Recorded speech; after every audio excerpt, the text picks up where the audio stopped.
La Bella Dorment de Tingo Maria.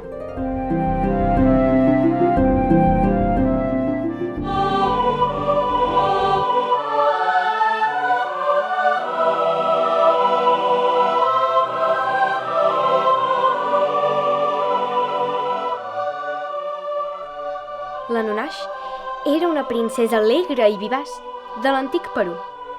Vivia en un poble on creixen arbres frondosos i verds, on corren cascades cristal·lines i abunden les coves misterioses.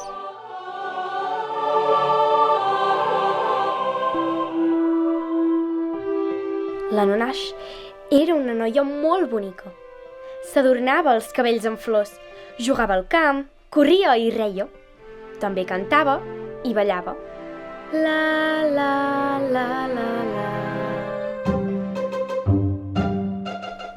Un dia va arribar al seu poble en Cuinac, un jove guerrer.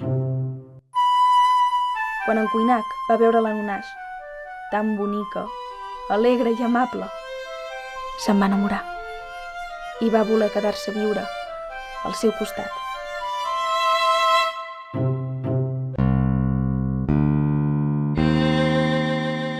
El pare de la Nunaix, l'Amaru, estava molt gelós i es va oposar a la unió dels joves enamorats.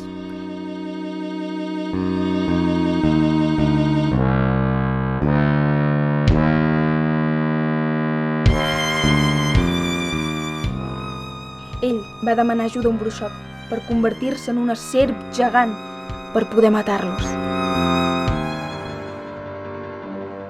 Quan la Nunaix i en Cuinac van sentir com les aigües del llac s'esveraven, Es van adonar que les seves vides estaven en perill.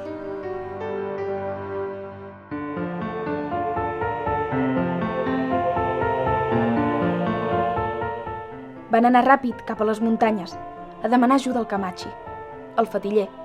Si us plau, Camachi, ens amaguem perquè volem viure junts. Si us plau, Camachi, ens amaguem perquè volem viure junts. Si us plau, ajudeu-nos, Si us plau, ajudeu-nos. li van dir.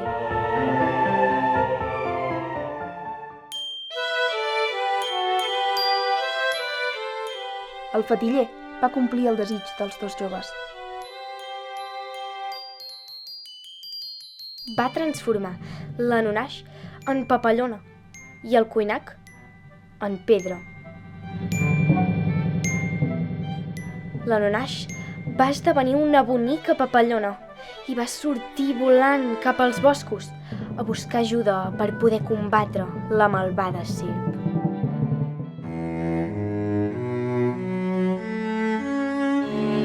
Al cap de poc temps, la Nunaix va tornar al bosc acompanyada d'uns quants companys aliats i després de combatre tots plegats en una lluita aferrissada, van aconseguir derrotar la serp i es van alçar contents i victoriosos.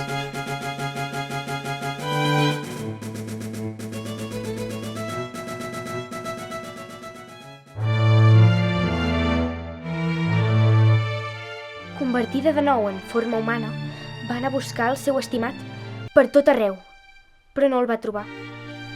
Tristament, en Cuinac ja no va poder tornar a la seva forma original. Va ser una pedra enmig del camp verd, per sempre més.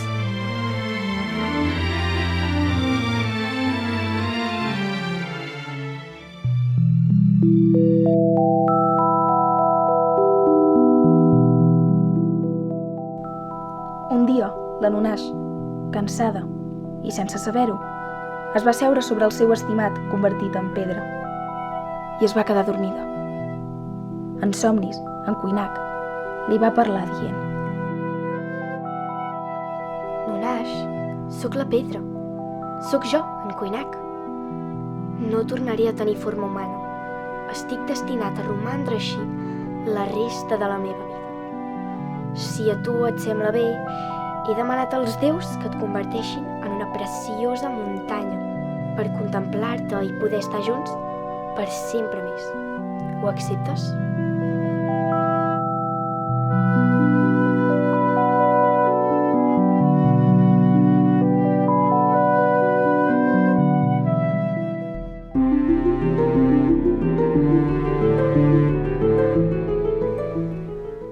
Nash ho va acceptar.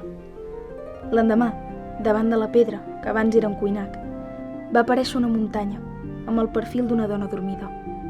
Aquesta muntanya era l'Anunash. La vella dorment. Encara ara, es veu el perfil visible de l'Anunash des de tots els punts de Tingo Maria, al Perú.